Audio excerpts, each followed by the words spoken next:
Queria convidá-los a permanecer nessa atmosfera maravilhosa de adoração e de oração. É um privilégio muito grande poder estar nesse corpo aqui e ver o favor de Deus nesse lugar, né? E é bom demais participar do que Deus está fazendo aqui, da história dele nesse lugar. Eu queria orar. Jesus, eu oro para que o Senhor continue ministrando os nossos corações. Espírito Santo, eu oro para que Tu tenhas liberdade nesse lugar.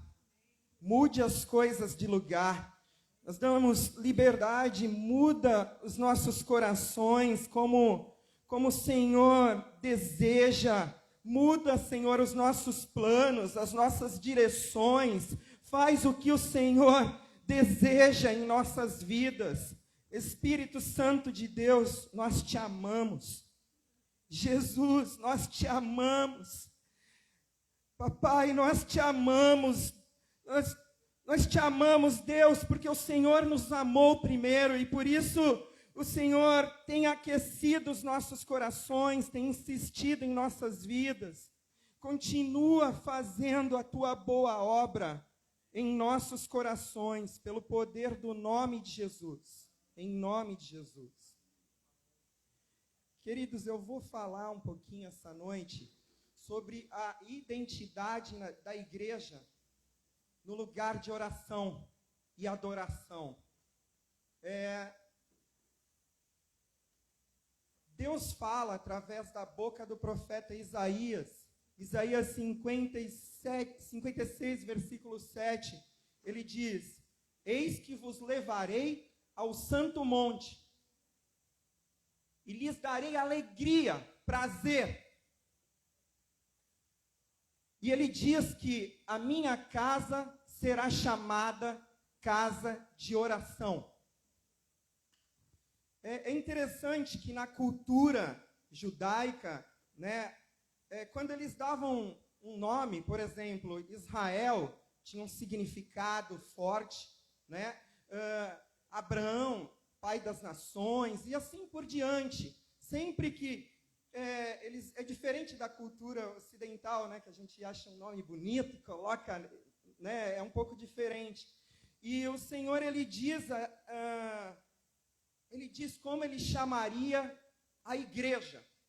Ele diz: a minha casa será chamada casa de oração.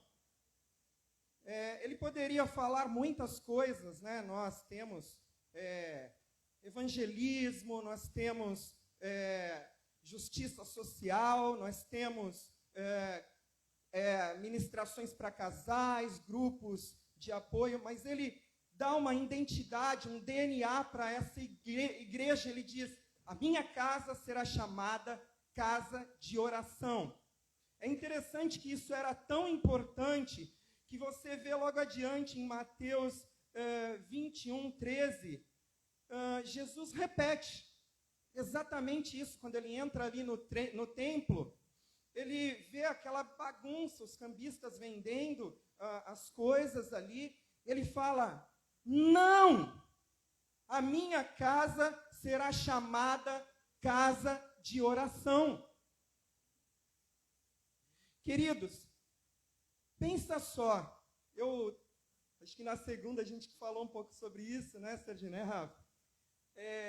Pensa só, Jesus chegando naquele lugar, eu imagino nas entrelinhas ali, Jesus falando: meu Deus, vocês têm acesso àquele que está no trono, o Criador das galáxias, e esse lugar era para vocês estarem acessando o coração dele, era para vocês estarem abraçando ele, conhecendo, e vocês estão fazendo desse lugar isso aqui. Meu Deus, eu não estou entendendo.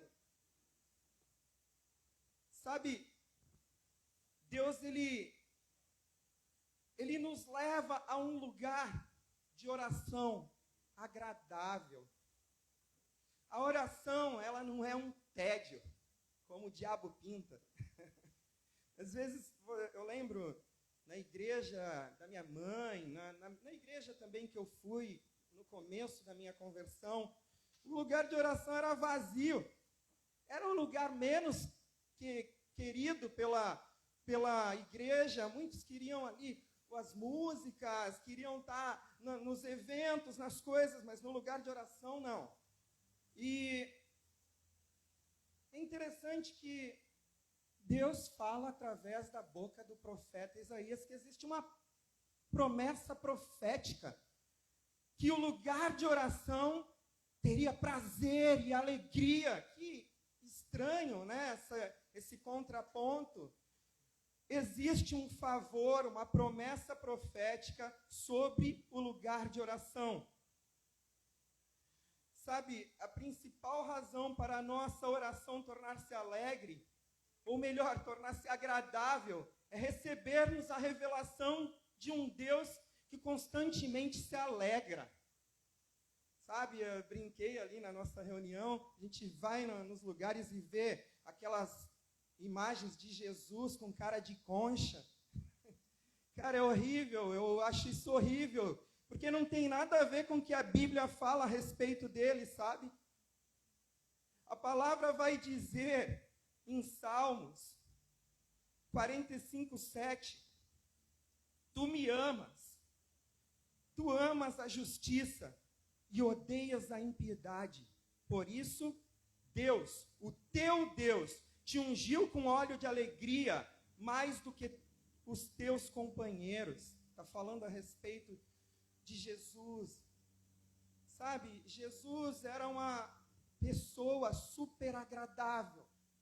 As crianças amavam estar com Jesus. Você está entendendo? É difícil as crianças deixarem os amiguinhos para ficar com o adulto. Sabe, Jesus era uma pessoa que fazia as outras pessoas rirem. E é essa a realidade da Bíblia a respeito de Jesus. E se você pensar que você tem um Deus carrancudo, que está numa nuvem, jogando raios do céu, pá, pá, castigando, né? Alguém me perguntou hoje se Deus castiga. Não lembro quem, mas alguém me castiga. E, sabe, você não vai querer estar com ele, não é verdade? Você quer estar com alguém que não é agradável? Mas ele não é esse Deus que muitos pintam. Deus, ele se alegra até mesmo com filhos pecadores, sabe? Eu lembro da minha filha, da Laninha, a minha caçula. Ela era bem pequenininha, devia ter uns 4 aninhos. E ela aprontou feio, ela fez coisas terríveis. E aí eu falei, não, tem que discipliná-la, eu preciso parar e conversar. E eu parei na frente dela, e ela sabia que tinha feito coisa errada. E eu, olha no meu olho. E ela olhava para baixo, para cima, e eu, olha no meu olho, mocinha. E ela, aí ela parou assim, ela viu que não ia ter jeito, e ela falou assim, tá bom, eu vou olhar para você com os meus olhos de amor. E isso partiu meu coração ali, né? E eu não consegui nem ir adiante. Sabe, eu estou falando de um amor imaturo. Existe o amor imaturo e existe a rebeldia. E são duas coisas totalmente distintas. Deus, ele sabe discernir isso muito bem. Deus, ele não vai te rejeitar no meio do processo, sabe? Você está crescendo, sabe? Como uma criança que vem aqui e você fala para ela, olha, cuidado, que você vai derrubar esse vasinho de flor. E ela continua, e você, cuidado. E de repente ela vem e derruba de verdade. queridos, Deus olha para você e Ele fala, você não vai ser sempre assim. Você não vai derrubar isso. Você vai crescer. Você vai ser uma pessoa madura. Você vai crescer. E é assim que nós olhamos os nossos filhos, não é verdade? É assim que Deus, Ele olha para cada um de nós. Deus, Ele tem prazer quando Ele te vê lutando, sabe? Contra o pecado. Ainda que você tenha um amor fraco. E quando Ele te vê que você se entristece quando você fez algo que não foi legal, que Ele tinha falado para ti. Ele tem uma passagem que diz que a festa no céu, quando o pecador se arrepende. E essa passagem é para nós todos os dias, sabe? Quando você fala, Deus, eu odeio isso em mim, eu agi como um idiota, eu não quero ser assim. Eu quero ser igual a você, manso, humilde como tu és. Eu quero ser assim. A festa no céu, querido. Sabe o que acontece no céu? Talvez você vai achar que eu estou viajando agora. Mas é real, a Bíblia fala. Ela fala que Deus faz assim, ó. Uhul! Ela fala que Deus canta ao teu respeito. Sofonias 3,17. Não é só você que vem na igreja e canta a respeito de Deus. Ele usa o teu nome na boca dele para cantar a respeito de você. Você sabia disso, queridos? Fala que ele dá brados de alegria. Uhul! É real. É real. Mas isso acontece só quando você está prontinho? Não, no meio do processo. É como você celebra o teu filho, a tua filha, quando ele avança, quando ele amadurece e vem falar, pai, desculpa, sabe? É assim que Deus se alegra sobre você. Queridos, é isso que sustenta um lugar de oração. Você enxergar esse lugar de alegria em Deus, essas verdades em Deus, e saber como Ele te enxerga. Existe uma música lá na F-Hop, né, do Bruno Guzmão. Eu amo esse período que eu fui tocado. Ele canta, você viu coragem quando eu tive medo. É como se Deus estivesse olhando para você, Edinho, ele fala, eu vi coragem em você quando você estava com medo. Você viu verdade no engano em que eu vivi. Ele consegue enxergar a verdade em nós, mesmo em meio a todo aquele engano. Ele me chamou de belo quando eu era um fraco e achou sincero o amor fraco e imaturo que existe em mim. Você está entendendo como Deus te olha, querido? Isso te leva para perto de Deus, te leva para um lugar de ser transformado, para um lugar de oração, de ter prazer em estar com Ele. Você vai querer estar com Ele mais do que com qualquer outra pessoa, quando você enxerga quem é esse Deus. Verdadeiramente, quem é esse Deus que está disponível diante de você.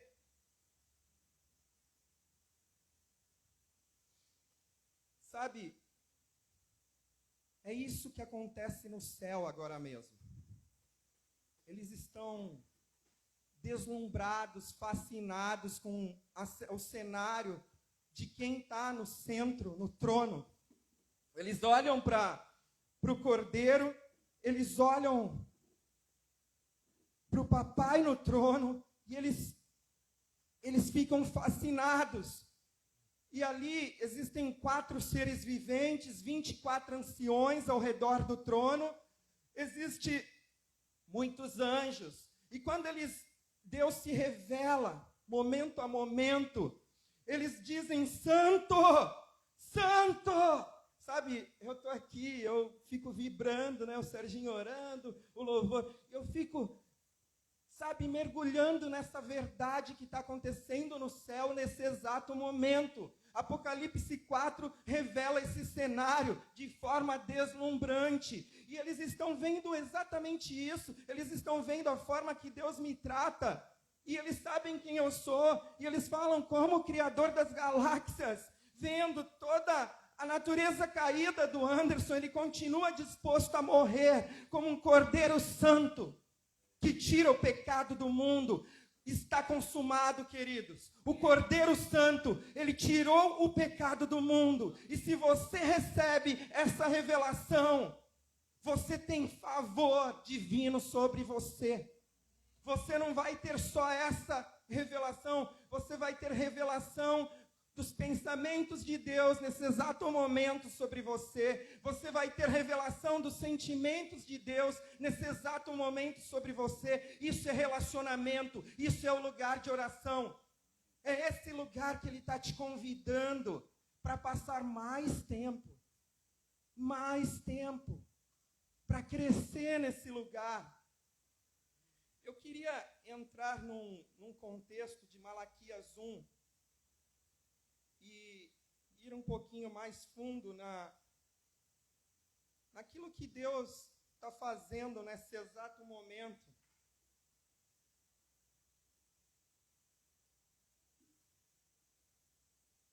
Eu vou dar um contexto.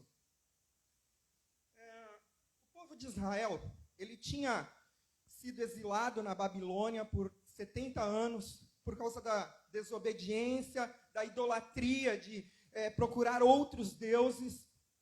Mas os profetas haviam profetizado que eles voltariam após 70 anos e reconstruiriam o templo, a casa de oração. Isso aconteceu, e eles voltaram e começaram a construir aquele lugar. Só que por causa da pressão, perseguição, o que aconteceu ali? Eles pararam. 16 anos parado, completamente paradas as obras. Eles não quiseram pagar o preço. Queridos, sabe o que aconteceu ali? Eles começaram a investir em suas próprias vidas, preocupados com a vida, com as casas deles. Eles só começaram a crescer e olhar para o próprio umbigo, para uma vida terrena, e esquecendo de tudo aquilo que Deus havia pedido para eles. Deus levanta novamente ali, né, o profeta, e ele fala: como assim? Como vocês podem construir as suas casas quando a obra da casa do Senhor está parada? Era esse contexto que estava acontecendo. Então o Espírito Santo, ele levanta de novo pessoas e eles começam a construir novamente aquela obra que estava parada há 16 anos. Eles começam a pôr a mão e construir, e eles terminam a obra. E eles terminam aquela obra e começam a fazer tudo que se faz numa igreja, num templo. Mas acontece o seguinte naquele lugar, Malaquias 1:10. Em Malaquias 1:10, eu acho que a minha linguagem está um pouco diferente, mas vocês vão compreender aqui. Se um de vocês fechassem as portas do templo, assim ao menos não acenderiam o fogo do meu altar inutilmente. Não tenho prazer em vocês, diz o Senhor dos Exércitos, e não aceitarei as suas ofertas.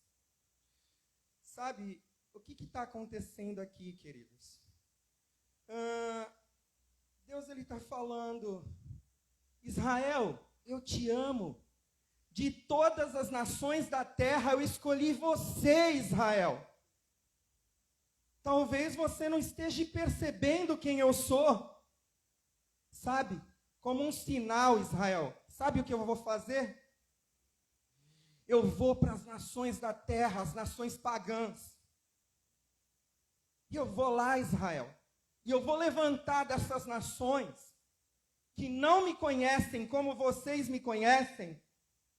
Eu vou levantar o reconhecimento, a revelação de quem eu sou. E eles vão entender que eu sou um grande rei. Era esse contexto que estava acontecendo.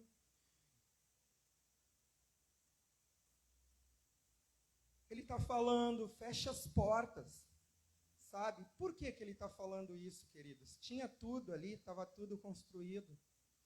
Deus estava falando, nas entrelinhas, ele estava falando, eu quero uma conexão com o meu coração em chamas. Eu não quero uma religiosidade, eu não quero uma igreja que não se conecte comigo, que não me conheça, que não saiba quem eu sou. Não faz sentido vocês fazerem as coisas nesse lugar se vocês não têm prazer em estar comigo e me conheçam. Não faz sentido algum. Então fecha a porta. Fecha essa porta. Ah, se um de vocês entendesse isso e fechassem a porta. Está entendendo, queridos? O que Deus está falando aqui? Mas aí, olha só o que acontece no versículo 11, queridos.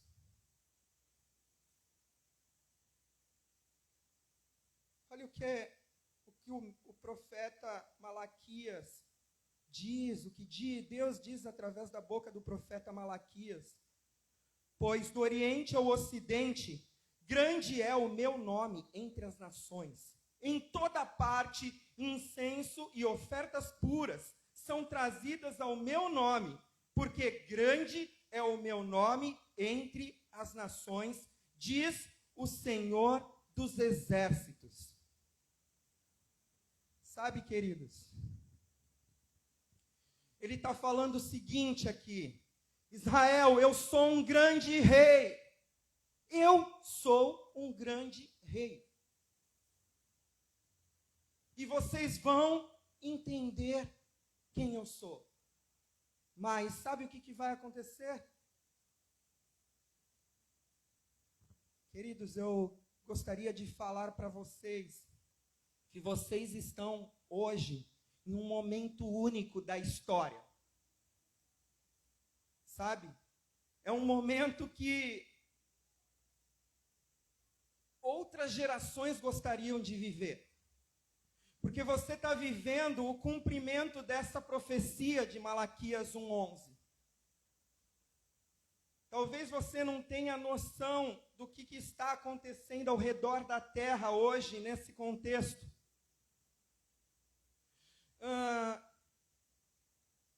Em Atos 15, versículo 16 e 17...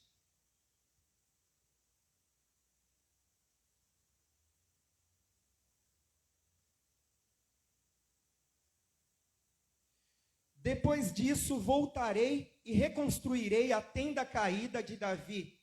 Reedificarei as suas ruínas e restaurarei para que o restante dos homens busque ao Senhor.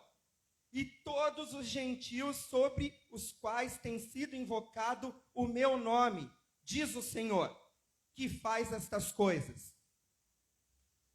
Queridos, aqui em Atos, Tiago está lembrando, é uma discussão ali entre os apóstolos, eles estavam decidindo algumas coisas, e Tiago se levanta nessa reunião e fala, lembra o que Pedro Simão falou?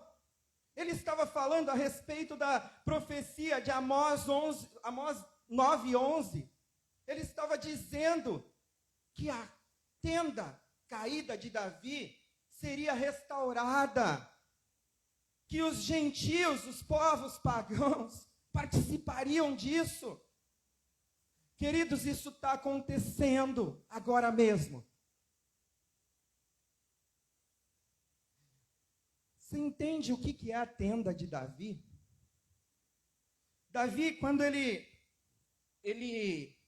entendeu de Deus, eu creio que em Salmo 63, versículo 2, nem todas as versões vão falar dessa maneira, mas ela expressa exatamente que Davi fala algo com o Senhor, ele fala que ele 63, versículo 2. Para ver a tua força e a tua glória, como te vi no santuário. Davi, ele diz que ele viu Deus no santuário. Eu, Anderson, creio que não foi só João que, ao escrever Apocalipse, revela a cena do trono. Eu creio que outros homens de Deus viram Deus no santuário. Por que eu creio que Davi viu Deus no santuário? Porque ele faz exatamente o que acontece no céu, ele começa a mover na terra. Então ele pega e leva aquela arca para o centro de Jerusalém. Ele corre risco de vida fazendo isso. Inclusive, um homem morre nesse percurso. E ele mesmo assim, ele fala, eu vou continuar. E ele coloca ali. E quando ele coloca, os músicos, 288 cantores, milhares de músicos e muitos homens de Deus em oração, eles se reuniram junto com o povo ao redor dessa arca. E ali eles tinham a presença de Deus, sabe, com muita força. Algo começou a acontecer e eles faziam aquilo dia e noite. Eram muitos turnos para que aquilo persistisse dia e noite, dia e noite. Oração e adoração acontecendo dia e noite. E é isso que está acontecendo no céu agora mesmo. Eles não cessam. Dia e noite sem parar, eles não cessam. Eu acredito que Davi viu esse cenário e ele fez de tudo para que isso fosse real na terra. Seja feita a tua vontade como é no céu. Seja feita a tua vontade como é no céu. E ali, aqui nessa promessa, que na verdade está lá em Amós 9:11, repetida em Atos 15, 16 e 17, ele está trazendo, reivindicando o cumprimento dessa promessa que vem discorrendo. Só que nesses últimos anos, queridos, algo tem acontecido diferente. Muitos movimentos de oração têm acontecido. Sabe, você poderia ter nascido em qualquer outra geração.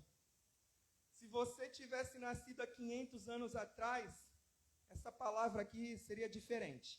Eu não pregaria isso que eu estou falando aqui. Eu queria que vocês abrissem Atos 17, 26 e 27.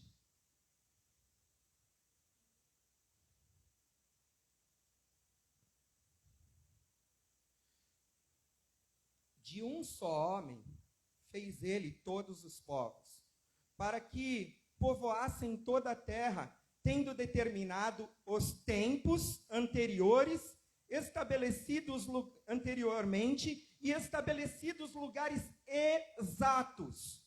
Deus fez isso para que os homens buscassem e talvez, tateando, o pudessem encontrá-lo, embora não esteja longe de cada um de nós. Querido, sabe por que você está aqui hoje no Campeche? Nessa igreja Surf House? Ou melhor, sabe por que você está na tua casa? Naquele lugarzinho? É interessante, né? Essa palavra aqui no versículo 26. Tendo determinados tempos, essa geração era para você estar aqui. Anteriormente estabelecidos lugares exatos em que deveriam habitar. O papai te escolheu, queridos, para esse momento incrível da humanidade.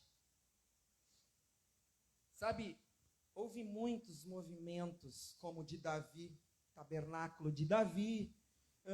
Nós tivemos o monasticismo, né? Que eles faziam muitos movimentos sem cessar. Nós tivemos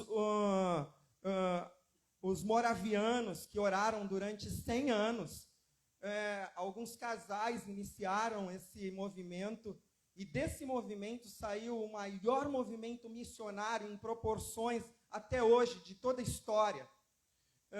Saiu a igreja coreana, lá em 1988, acho, 1968, se eu não me engano, que levantou milhares de pessoas para orar dia e noite, né, com o Yong Chan, e muitos outros, como o IHOP em Kansas City, que estão orando há 20 anos sem cessar, com um corpo muito grande, de mais de 1.000 pessoas, músicos. O que está acontecendo hoje, nesse exato momento, ao redor da terra, queridos? Você já se perguntou a respeito disso? Vamos ler de novo Malaquias 1:11. Mas do nascente ao poente, incenso puro subirá, ofertas puras subirão, diz o Senhor dos exércitos. Sabe, o incenso, ele representa a oração. Apocalipse 5, versículo 8, vai falar literalmente que o incenso representa a oração. Fala que existe uma taça cheia das orações dos santos, e ele denomina isso como incenso. Malaquias 1:11 está falando sobre isso, sobre oração sem cessar, vindo de toda a terra. Ela está se cumprindo agora mesmo, queridos. Sabe, em 1984, havia menos de 25 lugares na terra que oravam dia e noite. Tá? Não existiam mais do que isso. Era fácil de contar, né? 25 é fácil de contar. Inclusive, a igreja coreana fazia parte desse número. Queridos, hoje são mais de 20.000 salas, com a maior parte desse crescimento ocorrendo nos últimos 10 anos. Estranho, né? Queridos, existem milhares que estão comprometidas para atingir oração dia e noite, além dessas tantas outras. Então, igrejas estão se unindo em relógio de oração. Nós aqui temos a oração corporativa toda quarta, orando 2 horas. Eu tenho algo ardendo no meu coração. Eu vou conversar com o Serginho, para a gente conversar com pastores de Florianópolis e talvez entender os horários que tem oração em suas igrejas e se juntar e construir oração, sabe, sem cessar nesse lugar. Em Zacarias 4, acho que versículo 10, Deus ele fala sobre não desprezar os pequenos começos. Eu tenho participado de muitos pequenos começos, desde que Deus me chamou para esse lugar de falar sobre a oração, sobre o que Ele está fazendo na terra hoje. E ali, quando o Zacarias ele está falando no contexto de reconstrução também do templo, reconstrução da casa de oração. Ele está falando sobre esses tipos de pequenos começos. Ele está falando para Zorobabel. Queridos, eu amo essa sala de oração. Eu amo estar com os irmãos nesse lugar. Hoje eu já escutei um irmão falando: meu Deus, eu saí da sala de oração de quarta, eu não consegui dormir até as 2 da manhã. Ei, está se cumprindo. Nesse lugar está se cumprindo. Malaquias 1, versículo 11. Eu amo, não amo apenas o número de horas. Eu amo participar do que Deus está fazendo na terra, da história que Ele está fazendo na terra. Eu participei de muitos inícios no litoral de São Paulo, e isso cresceu, e eu pensava, se eu sair daqui, isso vai morrer, porque o lugar de oração é tão, ninguém vem depois não vem mais, e não tem nada a ver comigo, queridos. Sobre Ele, por Ele, para Ele são todas as coisas.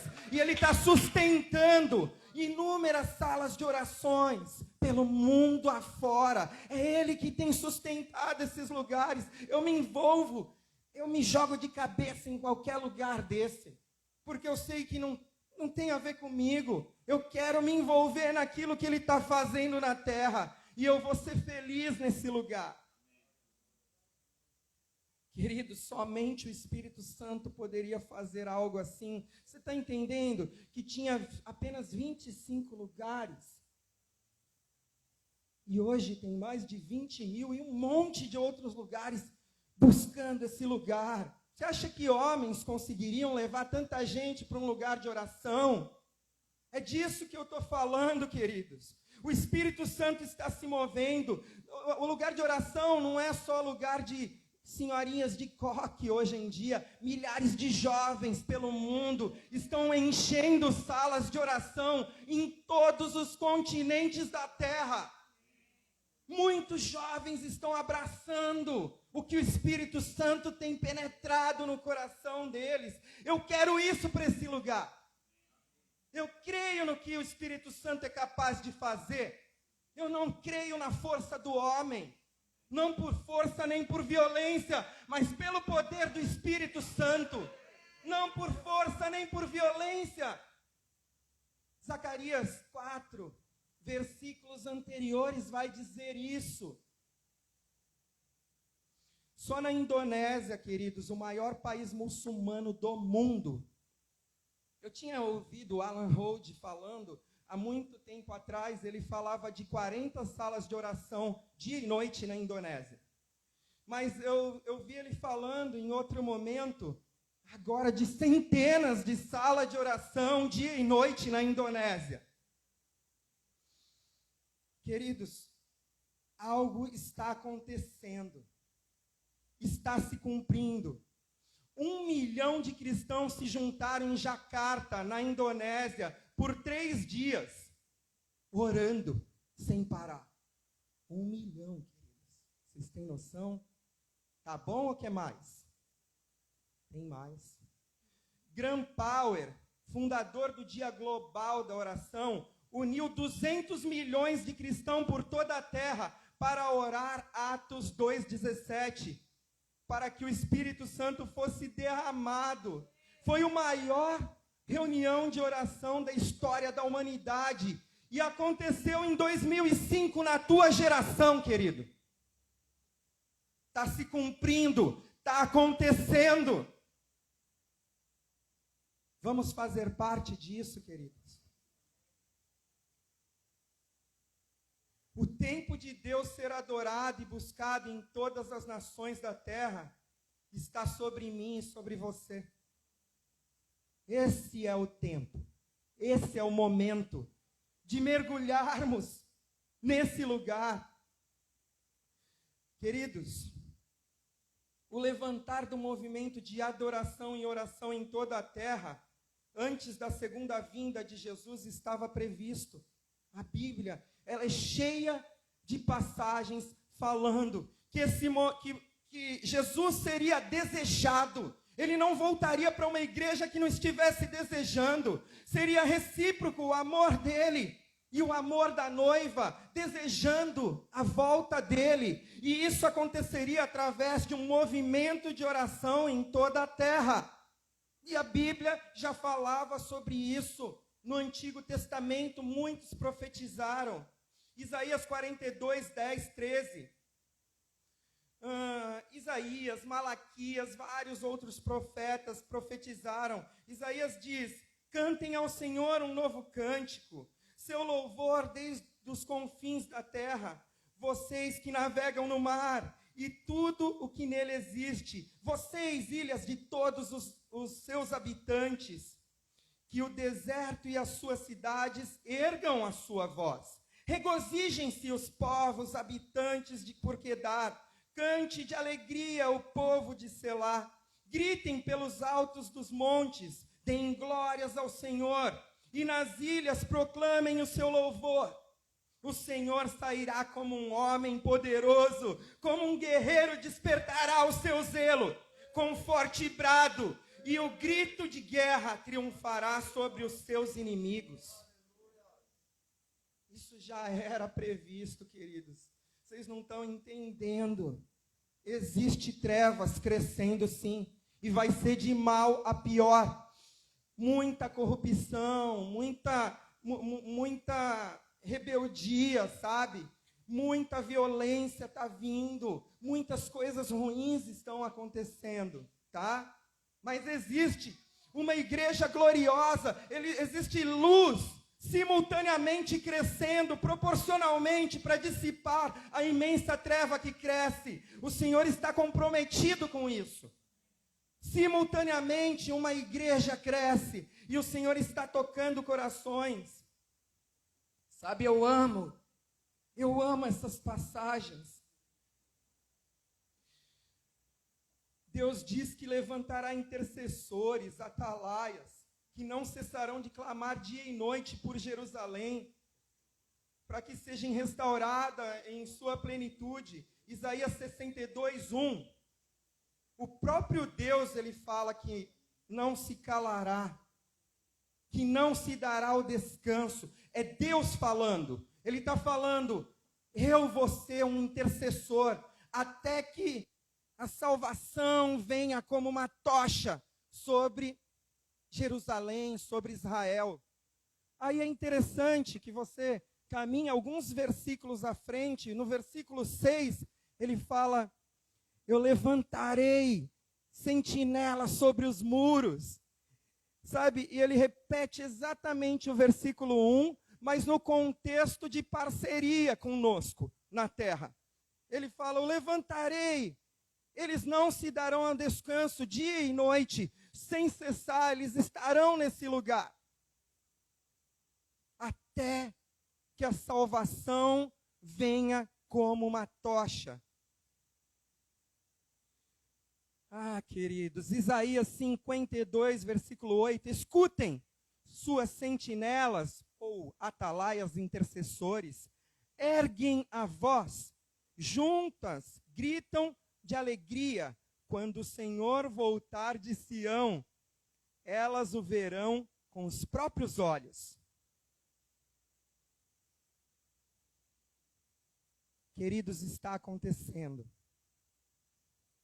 Sabe, eu compartilhei aqui, acho que no House School, na primeira aula que eu tive aqui, sobre uma promessa profética que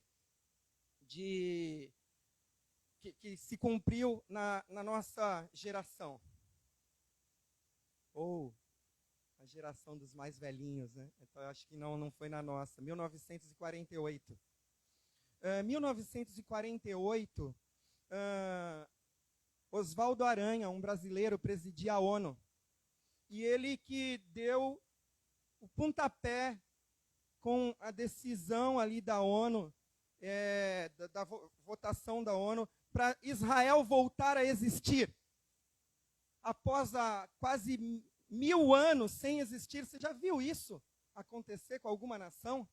Uma nação que não existia há quase 1000 anos. Agora, 1948, ela volta. Queridos, Jesus, a Bíblia diz que Jesus vai voltar e ele vai tocar os pés no Monte das Oliveiras. E ali ele vai caminhar até Sião, em Jerusalém. Isso é uma promessa. Jesus não poderia retornar sem que Israel estivesse levantado como nação. Israel teria que existir. E é interessante que Israel, quando ele retomou, ele não tinha Jerusalém. E Jerusalém veio logo depois, acho que em 1956, num ataque dos árabes sobre Israel. E eles, na verdade, era para ter tomado um prejuízo, mas milagrosamente eles conquistam aquele pedacinho de Jerusalém. Queridos, o movimento de oração ele está totalmente conectado com a vinda de Jesus, com o retorno de Jesus. É algo muito real. As promessas proféticas e o movimento de oração na terra hoje. O que está acontecendo hoje é algo incrível.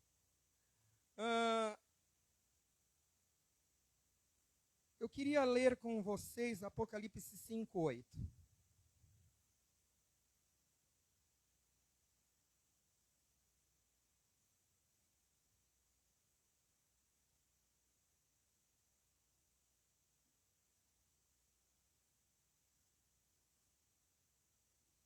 Ao recebê-lo, os 4 seres viventes e os 24 anciões prostraram-se diante do Cordeiro.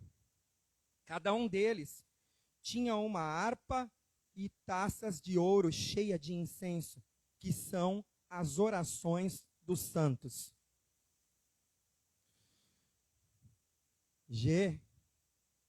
Hermanos, a gente vai caminhar junto, viu? O pessoal da sala de oração vai caminhar juntinho aqui com vocês, cara.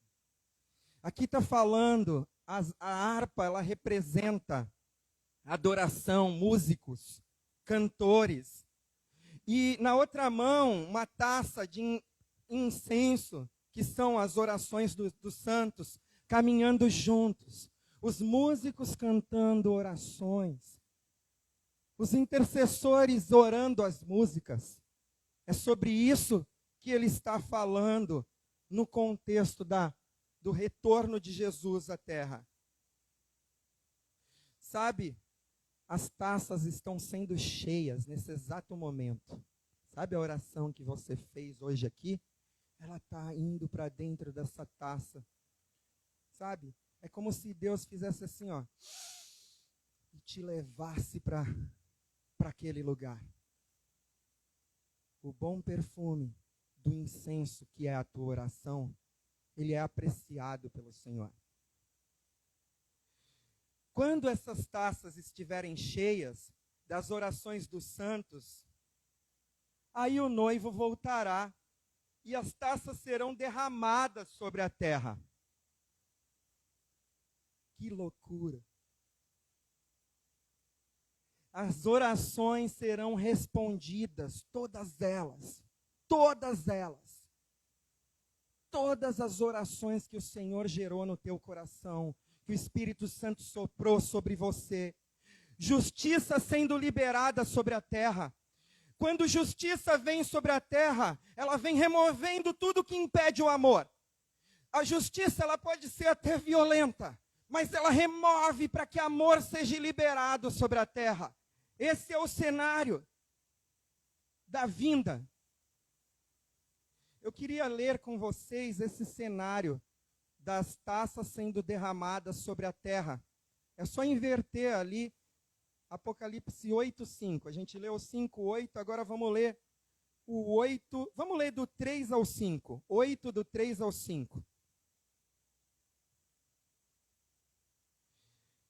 E veio outro anjo e pôs-se junto ao altar, tendo um incensário de ouro, e foi-lhe dado muito incenso, para pôr com as orações de todos os santos sobre o altar de ouro, que está diante do trono. E a fumaça do incenso subiu com as orações dos santos, desde a mão do anjo até diante de Deus. Versículo 5. E o anjo tomou o incensário e o encheu de fogo do altar, e o lançou sobre a terra, e houve depois vozes e trovões e relâmpagos e terremotos.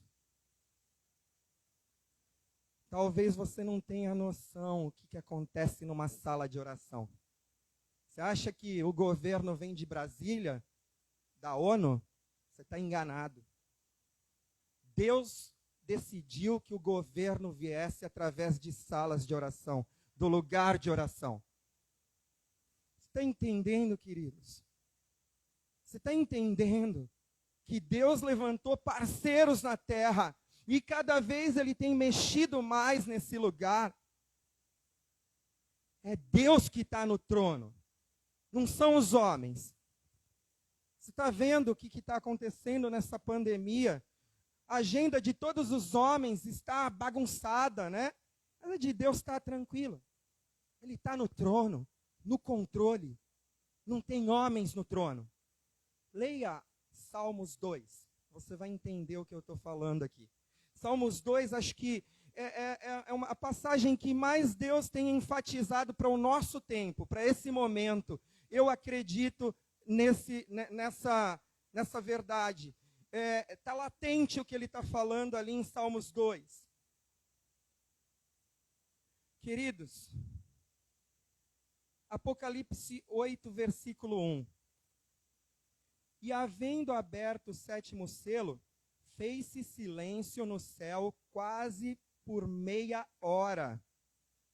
Por que silêncio? No cenário do céu não existe silêncio. Séculos e mais séculos, milhares de anos, eles estão ali sem cessar dia e noite, não existe silêncio. Por que silêncio no céu?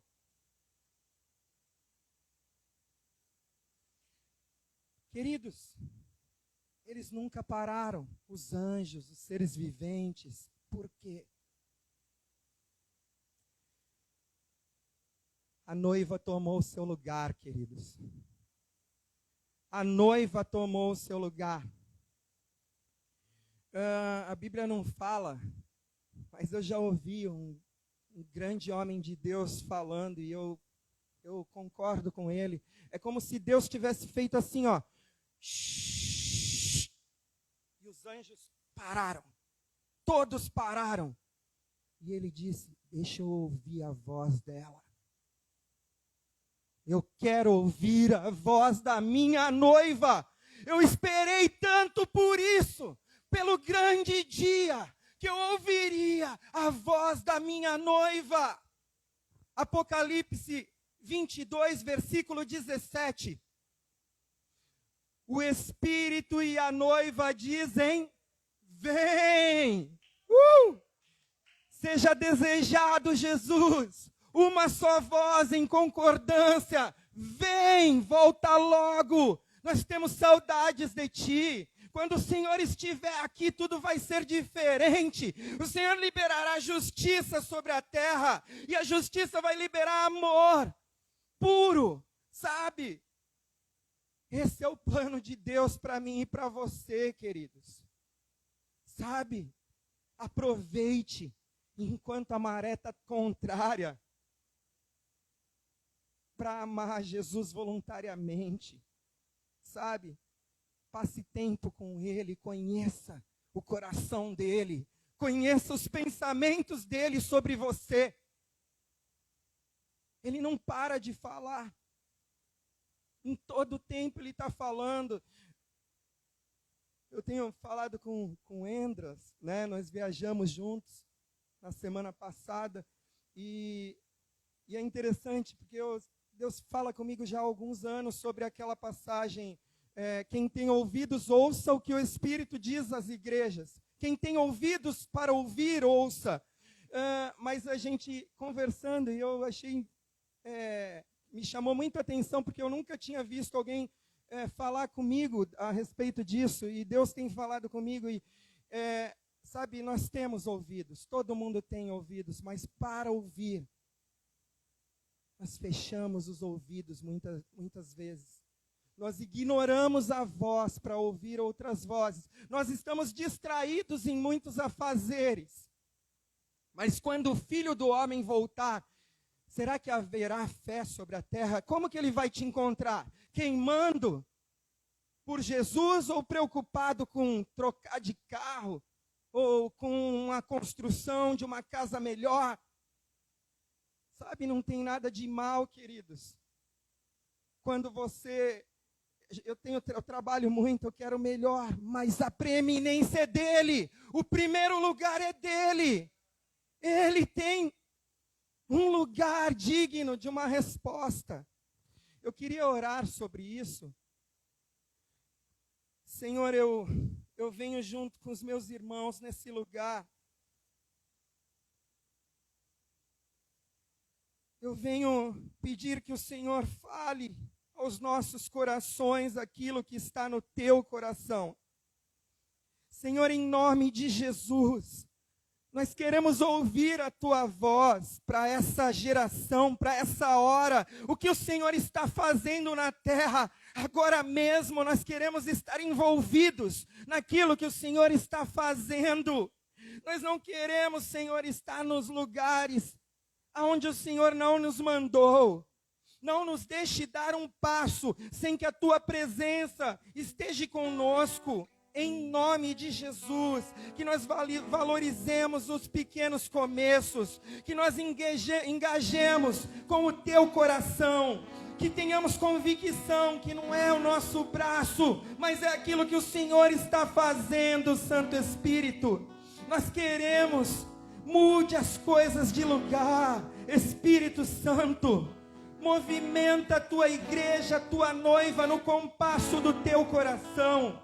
Nós não queremos os nossos pensamentos, nós abrimos mão de tudo o que impede o teu amor. Em nome de Jesus, libera o amor, libera o fogo da paixão do teu coração sobre os nossos corações, para que o Senhor tenha uma resposta digna do tamanho do teu amor. Espírito Santo, ensina-nos a amar.